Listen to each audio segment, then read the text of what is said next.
నేను స్త్రీ శక్తి ఇచ్చాను.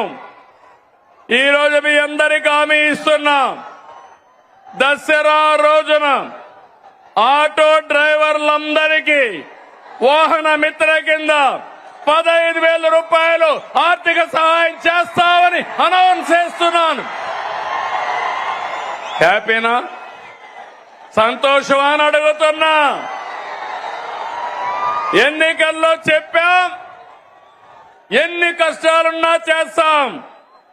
వాహన మిత్ర కింద సంవత్సరానికి ఆటో డ్రైవర్లకి 15,000 ఇస్తామని మీ అందరికీ హామీ ఇస్తున్నా.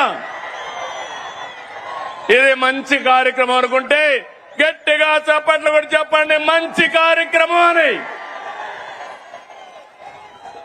ఇది ప్రభుత్వానికి పేదవాళ్లపై నుండే ప్రేమని మరొక్కసారి మీ అందరికీ తెలియజేస్తున్నా.